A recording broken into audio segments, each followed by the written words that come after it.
was born in 1956, some distance from Warab town in the old Sudan. So I'm a former Sudanese, and I went to the school in Warab, then went to intermediate school by then in Kwajok. The war broke up the Nyanya one. A lull of about 3 years in the village. Then when the schools opened, I joined again the school, and I set for secondary school, and I joined Rumbek Secondary School. From Rumbek Secondary School, I did my studies, university studies in Egypt, in Alexandria University, where I did agriculture, specialized in agronomy. After my graduation, I was posted to a Will Rise scheme as an agronomist. And then the political activities started. And I've been a member of underground movements, especially National Action Movement. And with this movement, I decided to join the army, but couldn't be taken by the army or the police, but prisons department were able to take me because of my agricultural background. So they took me to be the production officer. I went to prisons college, graduated with the rank of captain. After Kokora, we went to Wow, and just immediately after Kokora, the war broke out. So we joined the movement. I joined the movement in late '84. I was in operations briefly in Baragazal before I was called to the headquarters. To the headquarters, I was sent to Cuba for political studies.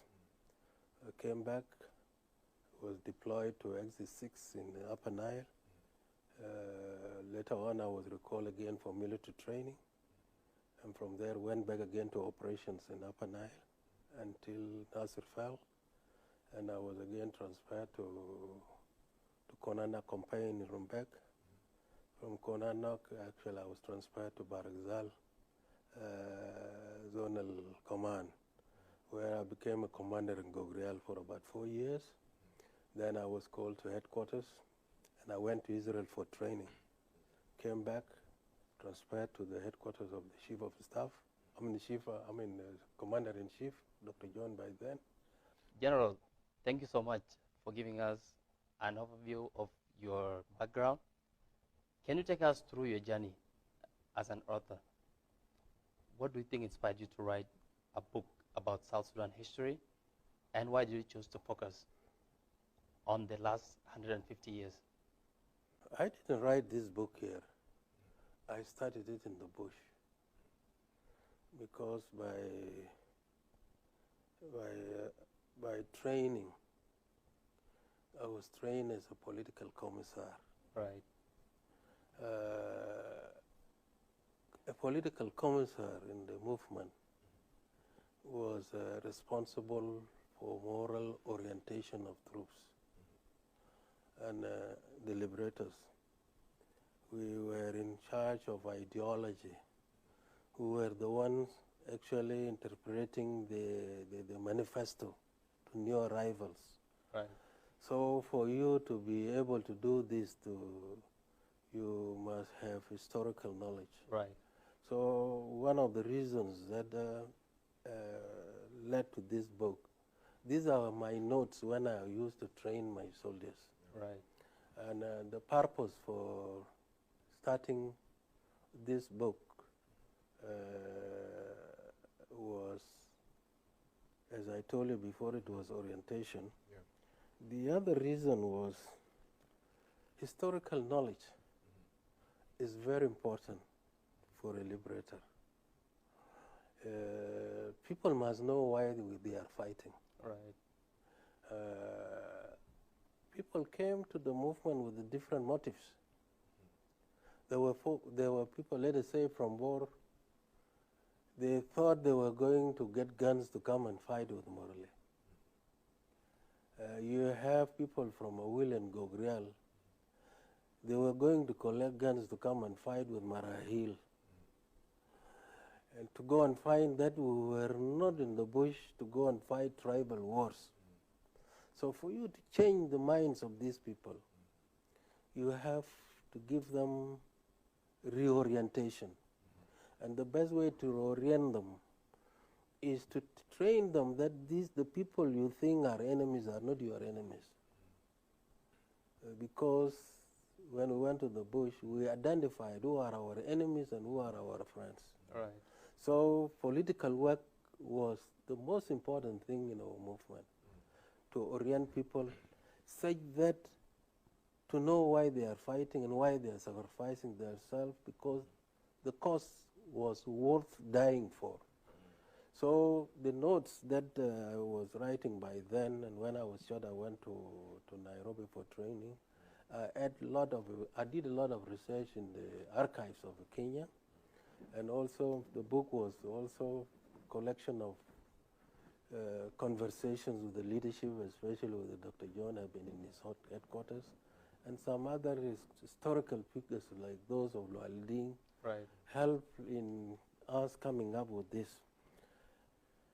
So the reason for this book was not for this for now, but it was for the liberators to know the importance of history and to why we are fighting. One of the other reasons was the facts in this book were embodied in the manifesto, because you must have a manifesto that can appeal to people and even to attract people who are not your friends to understand your why you are fighting. So those notes, at a certain stage, we had update by then. I think you might have heard of the SPLA update that was printed and disseminated in Nairobi. So most of the articles here, most of the things here, we used to teach the soldiers at the front line or officers, and we send them to update to be put into our newspaper for others to read, and they were also sent back to the front line. So it was, these were notes for training our liberators. The other thing was tribalism had always been with us. And this tribalism, there is need to train the soldiers for us to be able to defeat the enemy. We must unite as people. And then you might have heard that the majority in the Nyanyawan who were fighting in the Nyanyawan were Equatorians. Baragazal and Upper Nile were minorities. So the element of superiority, because by numbers started, you would begin to think that we are the only people who are nationalists and they are the only people who are fighting for the right of the South. The rest are rubbish. That is feelings also started when we went to SPLM, because the Nuer and the Dinkas were majority. They begin to feel that the others did not deserve the respect because they are not participating in the way these big tribes are. We wanted to fight this kind of attitude. General, thank you so much